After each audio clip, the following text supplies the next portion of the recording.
We're pretty excited to have Adam Cohen here with us today from New Jersey. He's an abstract artist who works with a deeply textured acrylic paint. The energy of his paintings is palpable and conveyed through strategic color relationships, string-like veining, corrugated patterns, and fan-like painterly techniques.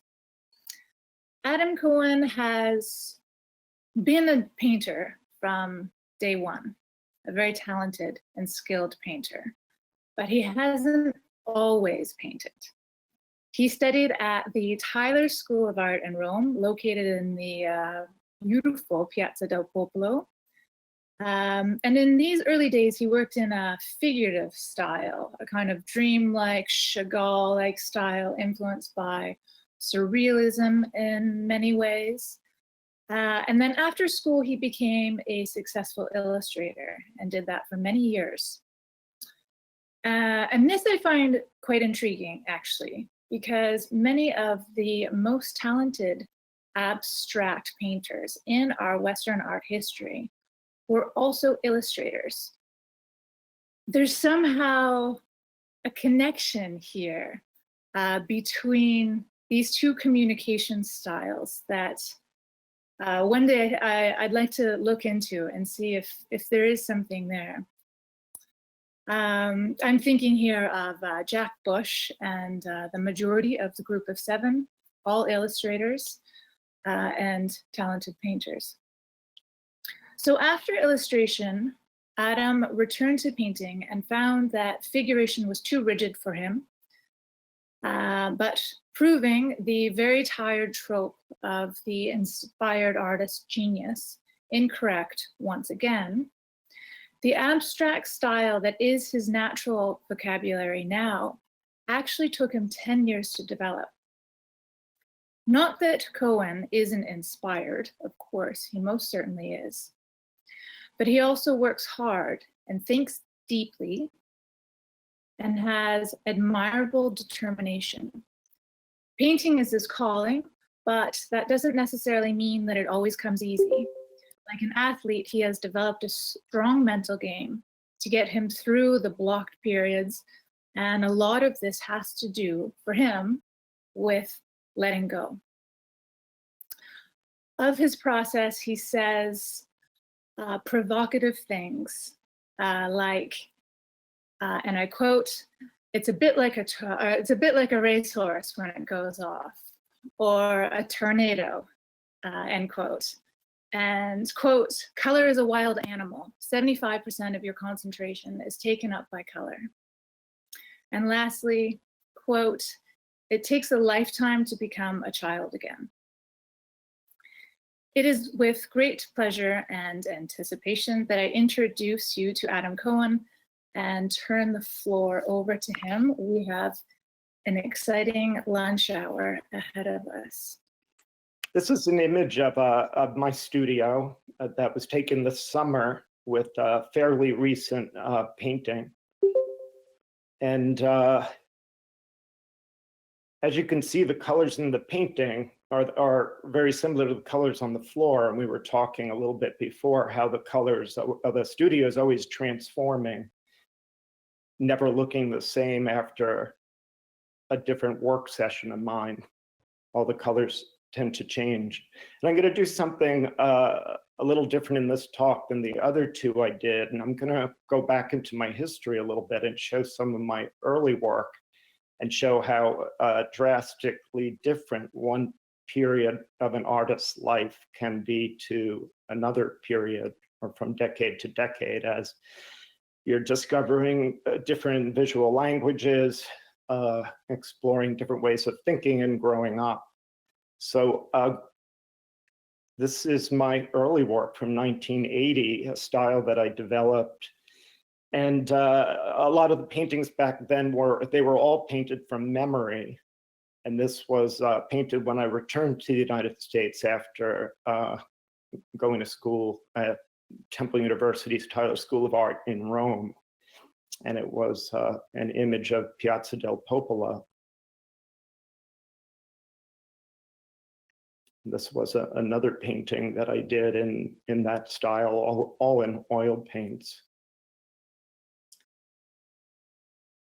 And when I graduated Tyler and I moved to New York City, I was doing my oil paintings, but a lot of my very close friends were in graphic design and illustration, and computers were just starting to come out. As a matter of fact, one of my friends was very ahead of his time, bought a computer to do his illustration on instead of using an airbrush.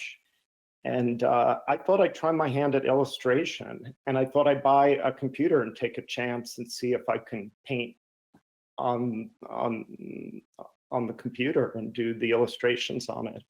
And oh, actually, before I jump to that, this was another painting in Rome. I thought I just added to it. It's another style I did too, and I painted this one in Rome. I'm sorry, the quality is not great. And then here's my illustrations. So I had a 10-year span as an illustrator because it started to take off and I wasn't making the same kind of money with my fine art. And I became so busy as an illustrator and my work got very popular. I was one of the first 10 computer artists in the United States at the time. And I was working with Photoshop version 1. And I really got swept up into the whole thing. And had a very good run with it. And I worked for many of the companies you're seeing listed down on the lower right. And I think in some ways, there's my first play with abstraction was in the backgrounds of these pieces, which I would create first, and then I would drop the figurative elements onto it. But I never thought of it as abstract painting. I just thought of it as the backgrounds that would support the elements and the communications that would follow. Although earlier Jessica was mentioning, there's a little bit of those shapes that you can see in the earlier works here that relate a bit, these angular shapes and color fields that you can see in the illustrations here. This was for Hewlett-Packard. And these are various ones I did for the Coca-Cola company, Dean Witter, and various other companies. So there was a haunting feeling I had that I had left something really important to me and I had unfinished business to return to. And that haunting feeling followed me around during the 10 years of illustrating. And I thought, oh, I could start to do some of the fine art again. But I was having 3 deadlines almost year round, and it was very exhausting. And the last thing I wanted to do was more art when I was done illustrating. So I really wasn't able to do it. And I decided to retire from illustration in 2001 and take a leap back into my fine art. And what I tried to go back to what I knew, which was that earlier painting style that I showed you. And this was a painting that I started to do right after illustration. And I got as far as doing the background, and the whole thing just didn't feel right to me to put any more on this. It felt very rigid to me, and I was no longer that person I was when I painted the earlier paintings, and I really had to reinvent myself. Although looking back, I think the background in this painting was really beautiful, and if I did figurative painting again, I think I would do it like this.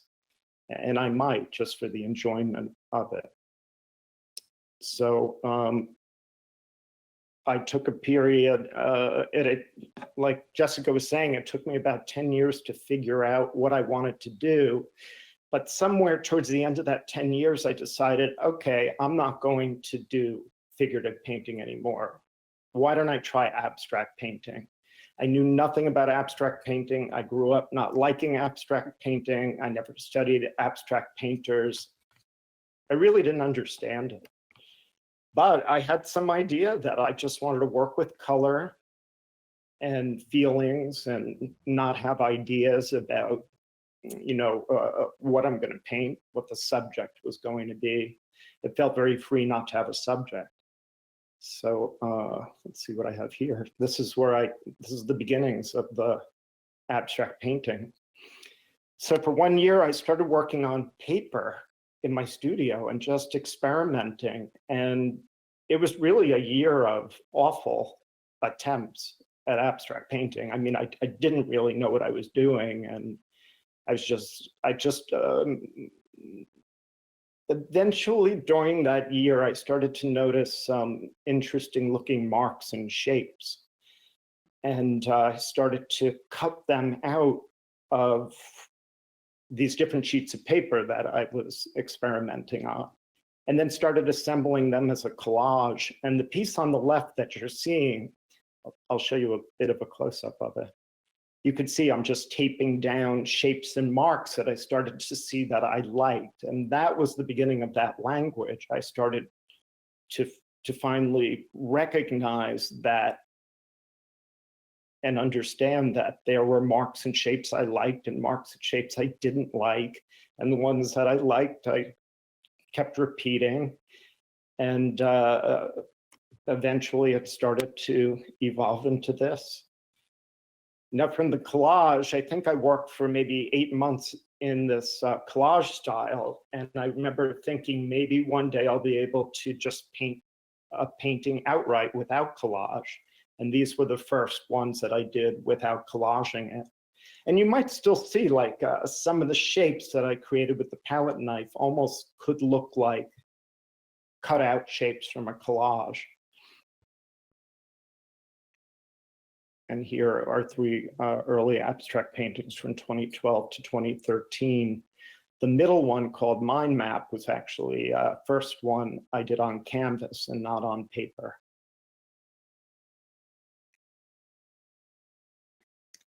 Gaining from loss brings discovery. I think that's the theme of my experience in my studio.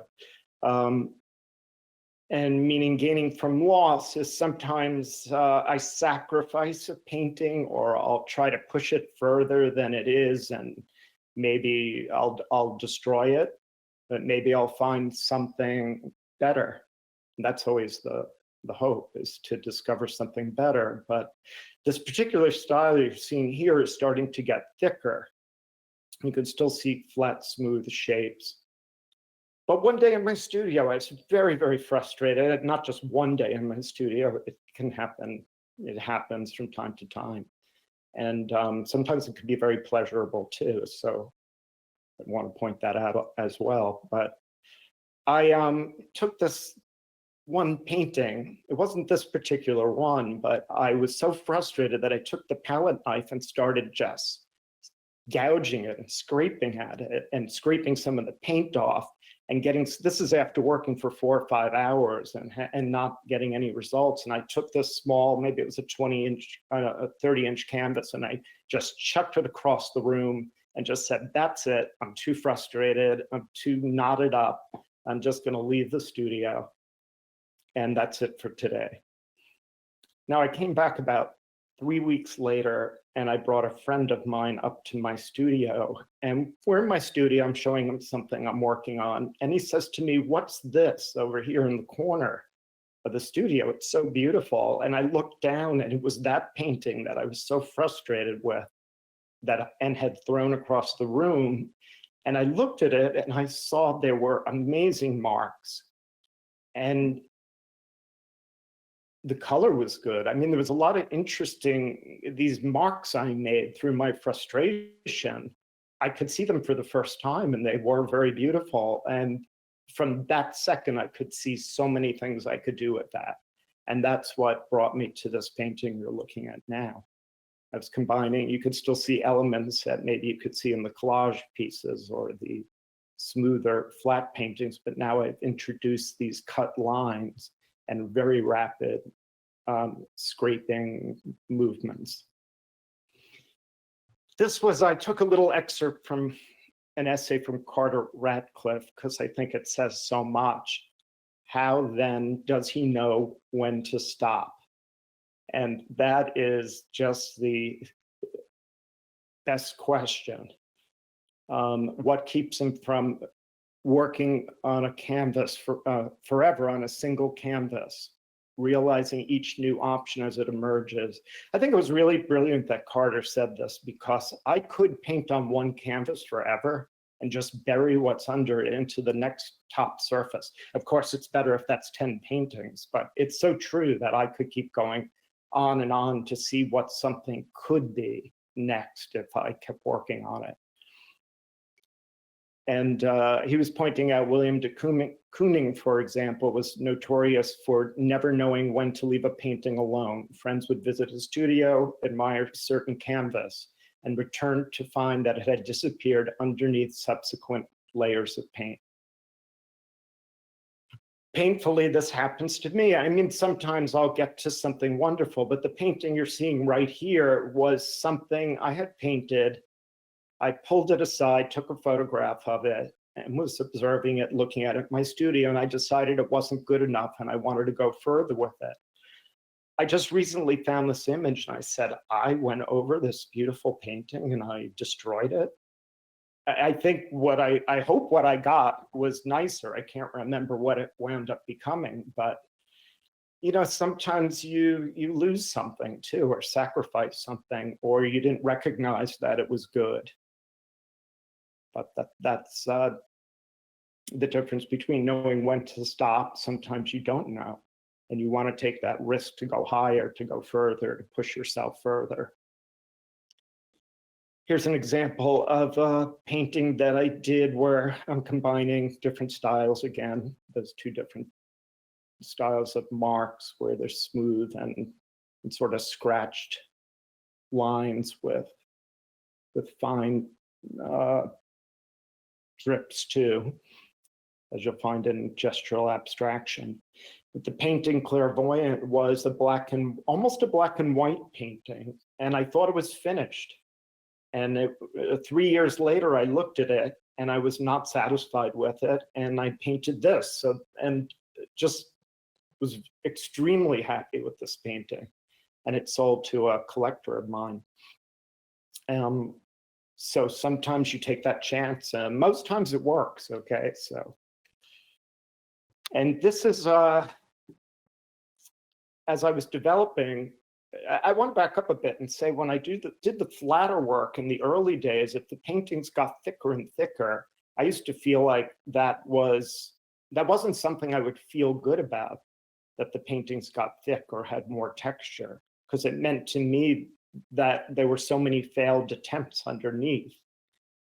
And it only took a while before I started to appreciate the thickness and the texture.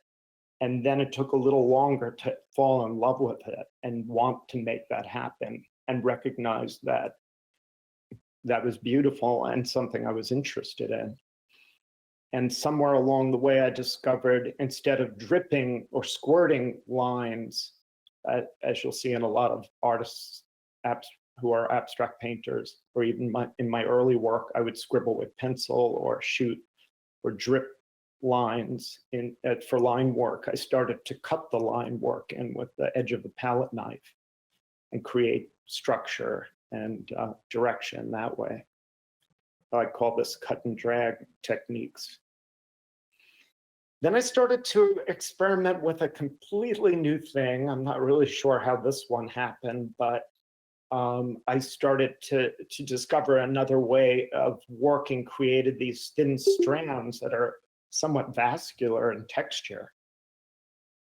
And here's some close-ups of that. I remember talking to an art critic about it. He said the work is very vascular and it's more physical, yet it doesn't lose any of its ethereal quality at the same time. It's still airy, and some more details and close-ups of that. So I want to share with you some process of some pieces. I find my way in certain pieces differently than others. In this case, I saw this intriguing photograph on the left. And it inspired me to do the painting that you're seeing on the right called Burning Embers.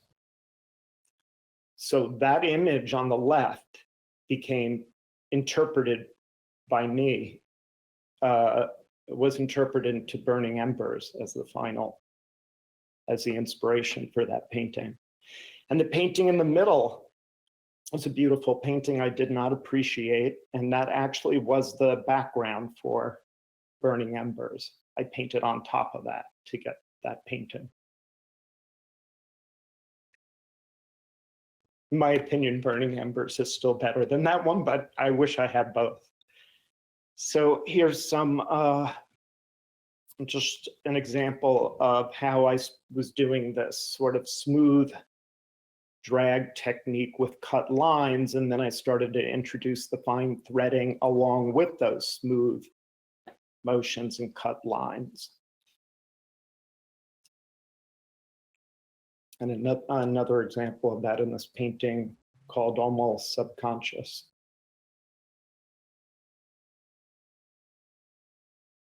And then I started, if you notice, a lot of my work is very vertical and horizontal.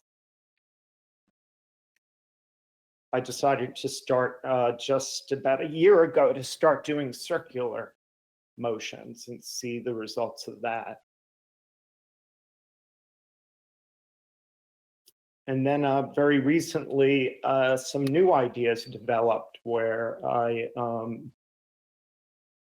it developed in my mind and in my thinking, and I went in the studio and I tried these semicircular shapes and started cutting lines in radiating diagonals, and this sort of new style or technique or method, you know, has just emerged in my work.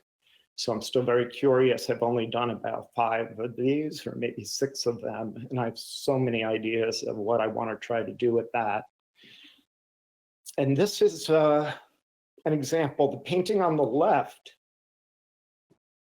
I wasn't satisfied with that and wound up working over it, and the painting on the right is the final painting. And again, looking back now and with an introspecting about it, I'm probably going to do some paintings just like the one on the left, because I'm really liking that. However, the painting on the right would never have this amazing background and texture, which is hard to see here. I wish I could show you in person, but the texture is phenomenal in the painting on the right, because it was already so thick to begin with, and then laying the final layer of paint on it way above those previous layers just gave it an amazing background to rest on and integrate with. This was a little bit of a different method. I had an older painting that was a failed attempt, which I really just call backgrounds. And this background was sitting around for maybe 4 years. And when I had that idea with this year with the semicircular and target shapes, I knew what to do with this. That it was a perfect background to build this on top of. Tricky thing was to try not to hide too much of the background. And this is the painting Carlin now has at the gallery, gallery. The element of surprise, I think that's what excites me in the work, is always to have something in it that's vibrant and alive. It has different emotion in it. And I found these 4 photographs that were from different either friends or viewers from some different exhibitions. And I just thought it was just wonderful how people come on the journey with you and what their experience of your work is to them, or how they react. And I get a lot of that sort of feedback on Instagram, which is wonderful. And it's kind of amazing sometimes what I hear from people on Instagram. And this one person I know I've had shows with him, Ken Tate, who's an architect. He wrote to me, "How far can you take this?"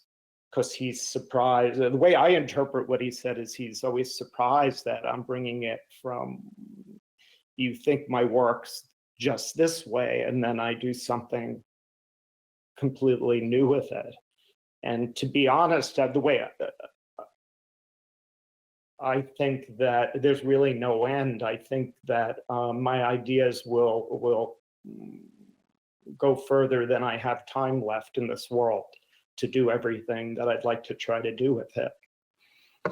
I love this comment up on the top. Somebody wrote, "You've created a universe," and that really blew my mind, just the way he was thinking about that.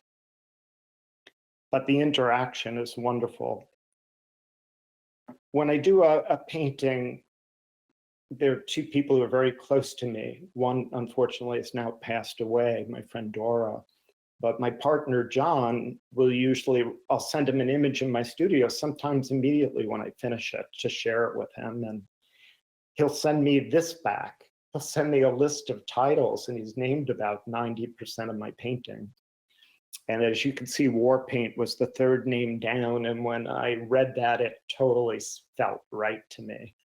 We could go through this process a lot before finding something. So going back to what Ken Tate was saying, how far can you take this? This was another thing that I just started to do, and I call it my corrugated style. And I'm just starting to play around with these. I think I only did about 4 paintings so far.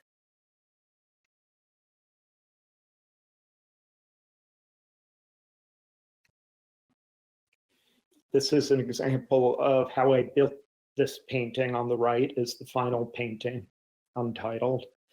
On the left was the first stage, or it might even be the second or third. I believe there are other backgrounds underneath that. But it looked too green and one-sided, and I felt like it needed more color. And the right is the final painting. So here's a little visit to my studio.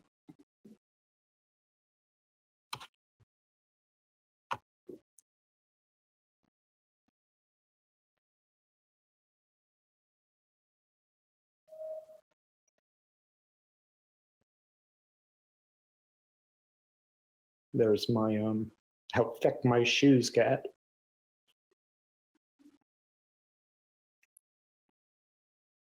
This is a picture of my studio up at the Catskills, where I taught myself abstract painting. And when I have a studio in Asbury Park, New Jersey, this Catskills studio, when I was painting full-time up there, there are no art stores up there. So I always had to, I couldn't remember what paints I had, what paints I didn't have. And I just kept buying more and more paint and bringing it up. And the studio got very filled with paint, which was a lot of fun to have all that. And that's the last image on this slide. So we could take it over to questions.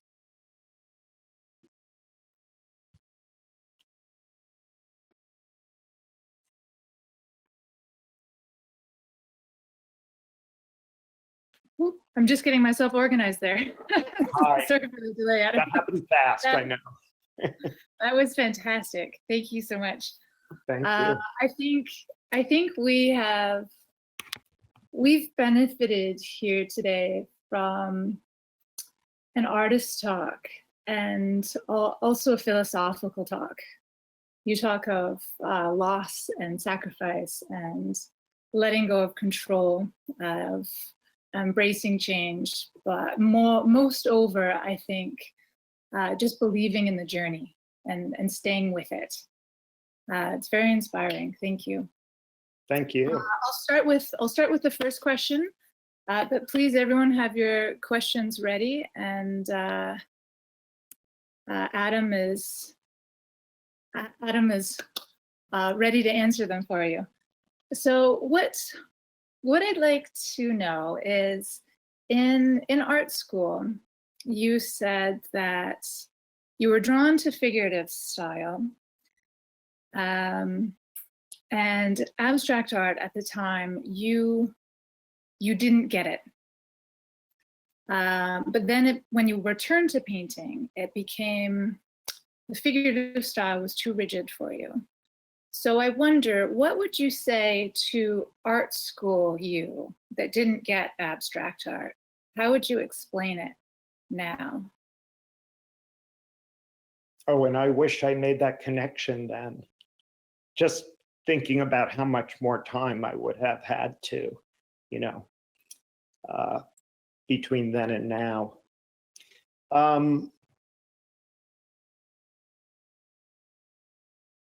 That's a difficult question for me. Because I was so removed from that. As a matter of fact, when I was in art school, every artist was painting abstract paintings, and they were awful abstract paintings, horrible. But I mean, the work, it really was, the teachers felt it was very bad. They rallied us all up in an auditorium, and my teacher whispered to me, "This is not about you, but you have to go," because I wasn't doing abstract painting anyway. But they basically said it was the worst year of painting that they have ever had at Tyler School of Art. Can you believe it? And for 1 hour, all the teachers did was each painting teacher just went on a rant. They were talking in the 60s. Everyone was so experimental. They were alive. They were full of energy. They were full of imagery, and it was brutal. But I remember sitting there thinking, "Oh, that's what it looks like to me too." The abstract work was just really, really bad. But they all scorned me because I was doing figurative work, and it was not cool. It was not popular. And I do have to say, I'm so glad I did what was not cool and not popular. And I at the time, because I was listening to myself, and that, you know, being older and wiser, I know now that I was following my voice. I was following what was inside of me, and I was not letting outside influences in to change that. I liked what I was doing. And don't get me wrong, at that age, you're the shakiest. But I mean, but still, I do wish you know what though, I'll tell you something, an interesting experience. During those 4 years in art school, and maybe afterwards, I had a repetitive dream. And this went on for years. And in this dream, I was seeing paintings laid out on a floor in an enormous, beautiful studio space, a stunning studio space, which I have yet to have. But I remember walking, all the paintings on the floor were my paintings, and each one were so beautiful. I was walking from one to the other and looking down on them. And I remember in the dream being very in awe. And then I'd wake up and I'd say, "Why can't I paint like that?" And I could remember what they looked like. They were so beautiful. And you know what? They were abstract paintings. I'm doing now what I saw in those dreams, because they're like my paintings are now. You can look at them and keep seeing new things in them, and they're alive. They have this inexhaustible quality of, they seem to, you know, the paintings were like that in the dream.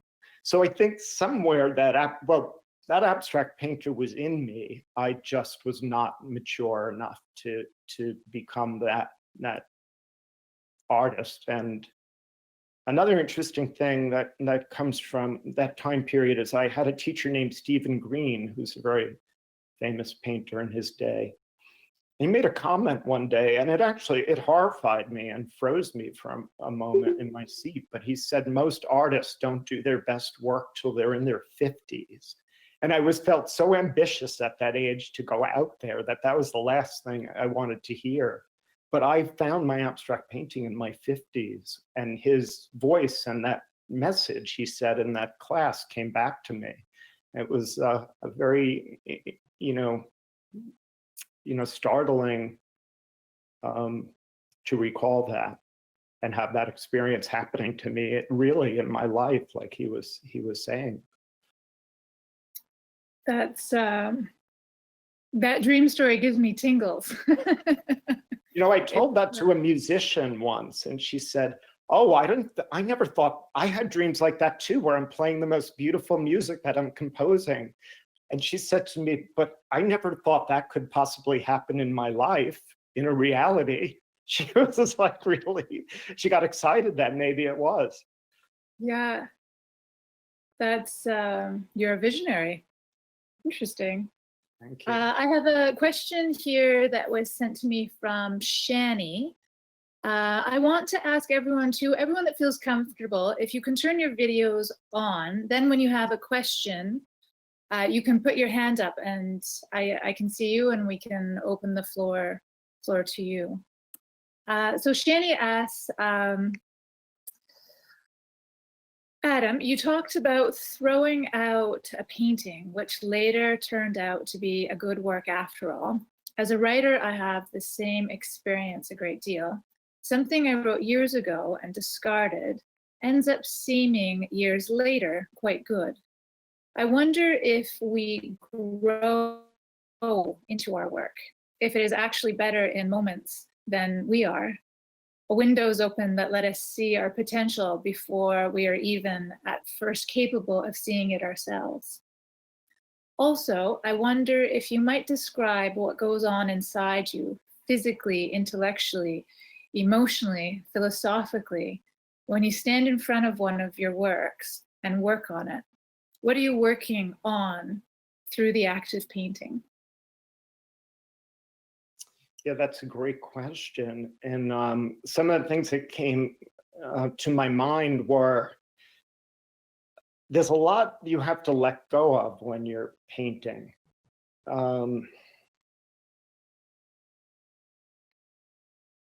And try to free yourself as much as possible from any sort of mental limitations you might have, like as far as any kind of negative thoughts as well. This isn't good enough. Actually, when you were mentioning your question, I was thinking sometimes as we get older, I hear a lot of people say, oh, when I was younger, I was really beautiful, but I didn't realize I was, or I didn't embrace that. I was too insecure. Or it's the same kind of characteristics you might see in your life that play out in the art. So when I stand before a painting and I'm painting something, I usually do have some sort of preconceived idea that it's either a painting I recently did, a certain technique I want to do that I was showing you, like the veining or something atmospheric I want to do, and that might be my launching point. And also I do have to decide what kind of colors I want to go and grab, because you can't take everything. It's not, you have to try to picture. I picture in my mind, a lot of time that's based on mood. Sometimes it's seasonal, I've noticed. Sometimes in the springs I'll go more for blues and greens, or just discovered, or earth tones even in the spring. But so once you're kind of, I think basically with abstract painting, I need to have just sort of some springboard. It could even just be a loose idea. But sometimes I've gone in and I've said, I'm going to paint something that looks just as close to something I did as possible. And during the entire work session, no matter how I try, how many attempts I try to get it that way, it's not going there. And 3 hours have now passed. Now I'm getting very tired and I'm getting very frustrated. And I will basically say, okay, time to toss all of that out. I'm not doing that anymore. And at that moment, a lot of times is when the window opens, the fresh ideas come in. I'm now closer to myself that I am at any other point, because I got rid of that whole structure of preconceived ideas or how it was going to be. And then I'm now having a living experience with the art. And I let it take me where it does. I'm with it, it's with me, and I stay with it. And it starts to show me what it needs and what it wants, especially closer towards the end when something starts to come into focus. I generally, at that point, it seems to tell me, wherever that's coming, intuition, maybe we can call it, it seems to tell me it needs this, that, one other thing here, a little more balance with the color, and there, it's done. It's very strange when it comes into focus like that. It's almost as if it was already there.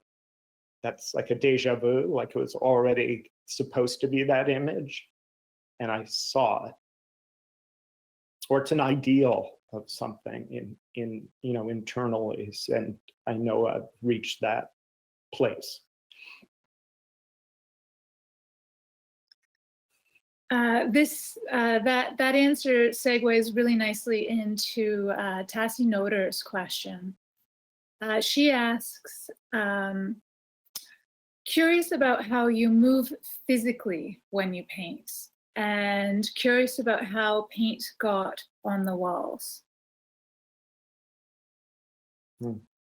I try to be very careful physically when I paint because I've hurt myself. Painting on a table, when I used to paint flat on a table horizontally, and bending over a table, I've really hurt my back. So I paint upright, but if I'm sitting too much or on the floor, on my knees, that's for a long time, that could really aggravate some back problems, so that aggravates it.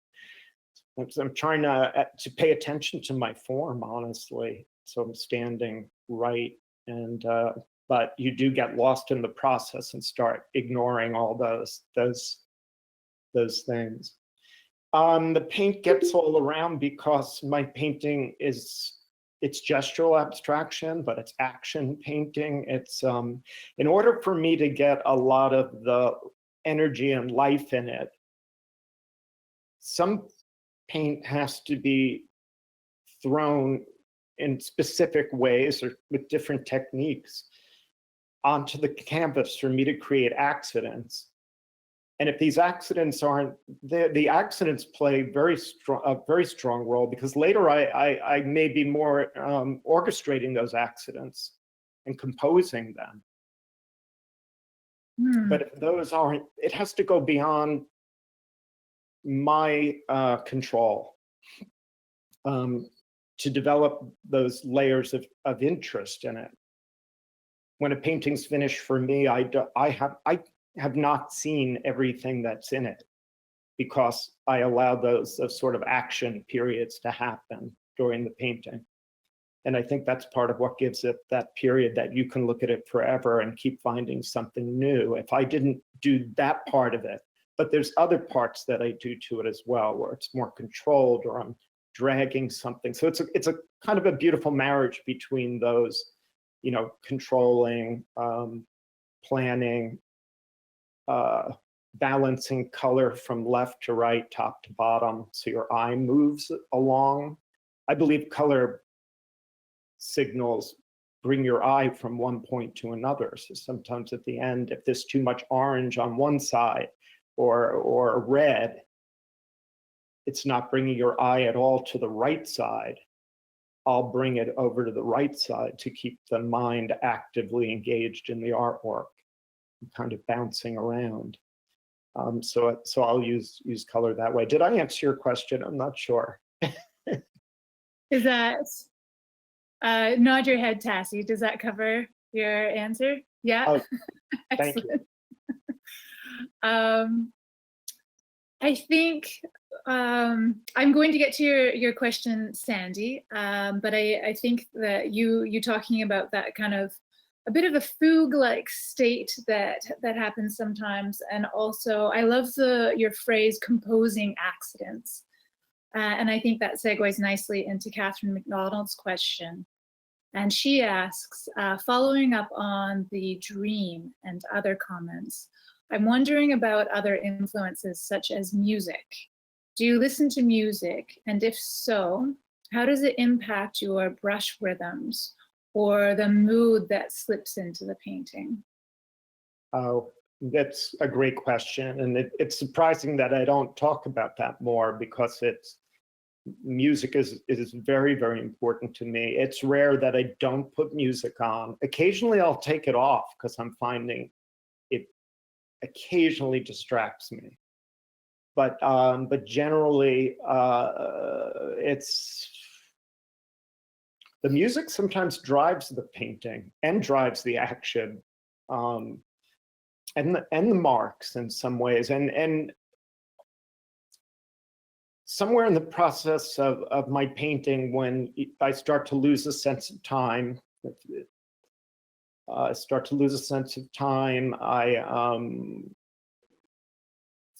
I'm getting in the sort of the groove of painting. I'll sometimes play the same song and put it on repeat to keep me in a certain place. If the song's making me feel like a little bit joyous or ecstatic in some way or another, I want to keep myself kind of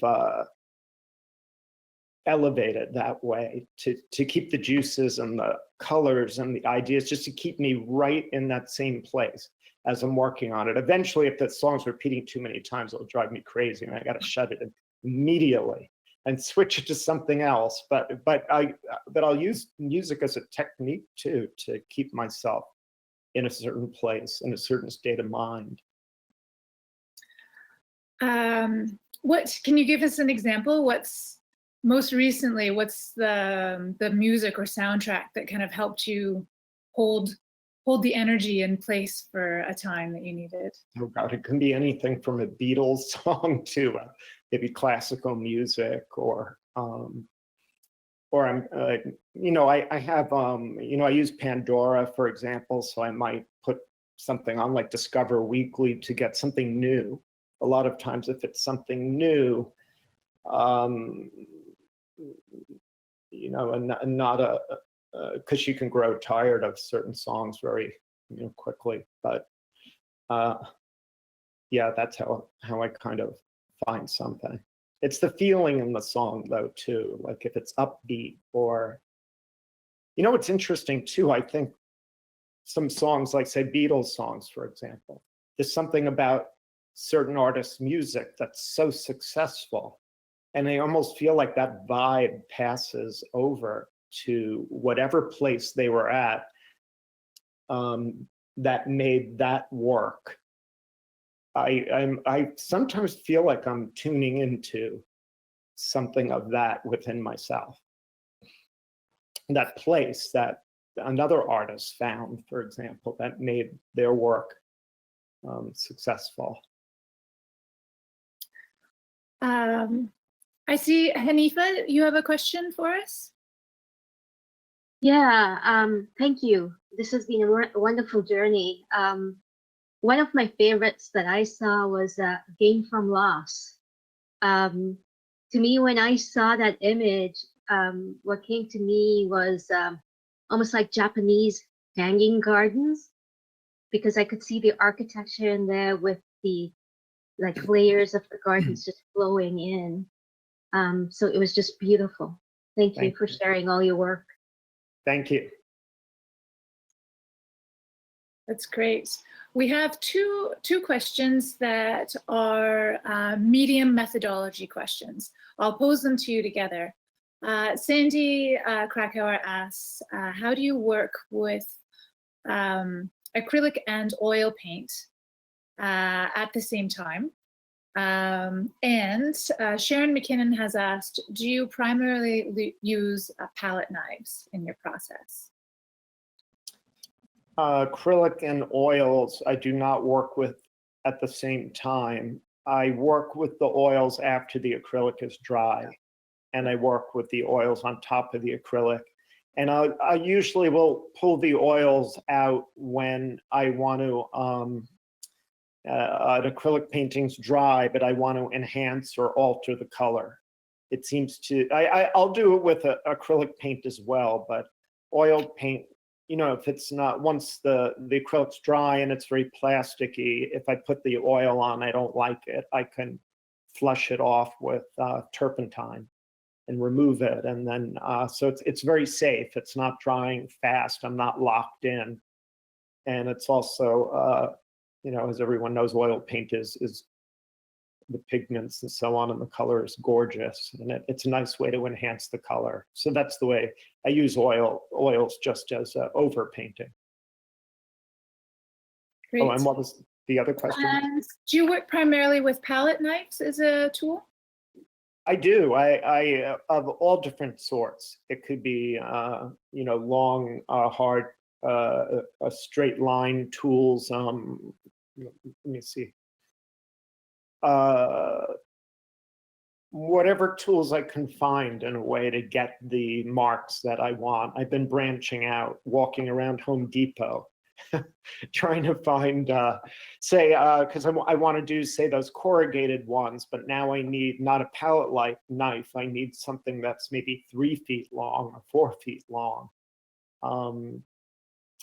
You know, but yeah, I do. Of course, if I'm doing the oils on top, I'll do brush work. Even, you know, when I'm laying backgrounds down, I'll use brushes. I'll use whatever tools are in there, but I do use a lot of palette knives of different, and spackle knives of different sizes and shapes. That's great. Do you have more to add there, Sharon? Just with unmute. No, my mic is on. Your Is my video's mic- not on, but that's okay. We can hear you. Okay, no, that was excellent. And it's been a really wonderful lunch hour. Thank you. Thank you. This is your comment about how you use oils is a really important insight into the way mediums work, and also you process.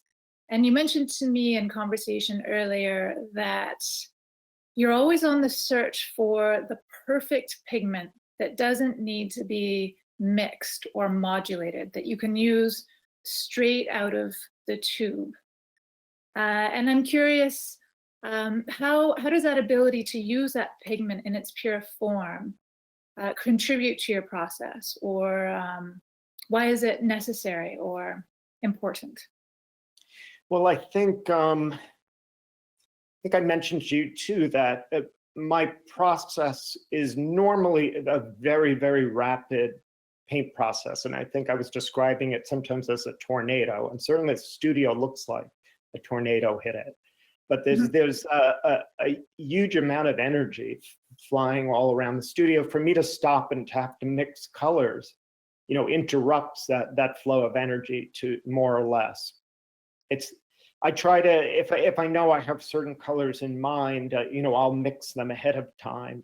But if I can find different companies that are making varieties of colors that are already right out of the tube, I'll try to get them. So I don't, you know, I don't have to stop that. I don't have to stop in my tracks in any way and just, you know, just keep that rapid, you know, movement going with it.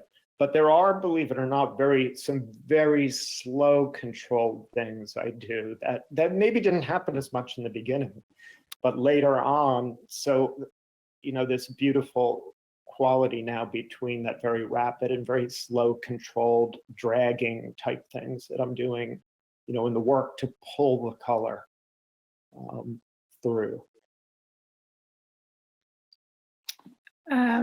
That's very interesting. You also mentioned, and I meant to comment on this, and I didn't before, but Try Art, the acrylic paint company that you really liked, it's located in Kingston, and it's still in business. They're just not selling acrylic paint in New York anymore, I suppose. But I'm very pleased to hear that our local acrylic paint manufacturing company is one of the ones that you've enjoyed so much. Is that the one that they call Try Art? Try Art, yeah. Guess what? I found it. They are selling it here. Oh, you did find it? Oh, great. Yes, I did. I went on them, and I have a whole box sitting in the other room here. I just ordered it.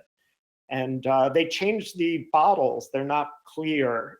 I mean, they're transparent, but they're like a little more, so the colors don't look as bright in the bottles themselves, but it's the same thing inside. So anyway, I'm so glad I found them again, because the pigments they're gorgeous. They're really great. Me too. They're a great company. We have another question here from Ian and Pat. And this might be our last question. If you have burning questions, please type them in or turn your microphone on and wave your hand, and we'll try and sneak that in just at the close of the hour here. But Ian and Pat want to know, all of your works look very large. Have you ever worked on small canvases? Some of the ones I showed you are only 36 by 36. You just can't tell from photos whether it's huge or tiny. I love that it has that quality that you can get lost in it either way. But the smallest I work is 24 inches, and I don't do a lot of 24. I'll grab a 30 or 36 inch canvas anytime. I do like that size. So I do work smaller sometimes. Thank you. Gigi, so this will be our last question, everyone. Gigi asks, who would you say are your favorite abstract artists, and which have influenced you the most? I taught myself abstract painting 8 years ago, and I grew up not liking abstract painting.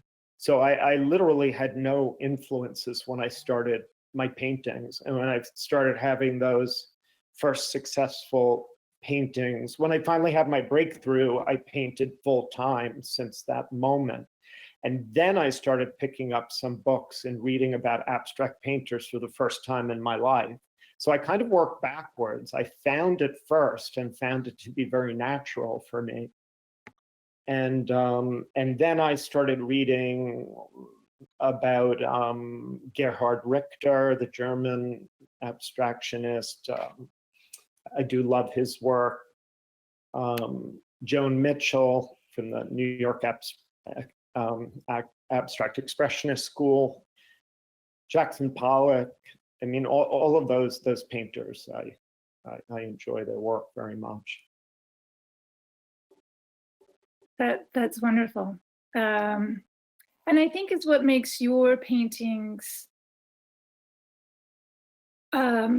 recognizably coming out of the abstract expressionistic style, but still so unique. They aren't taking on that mannerist quality that your art school teachers were criticizing in Rome when you were going to school, that they didn't like that your cohort was working on.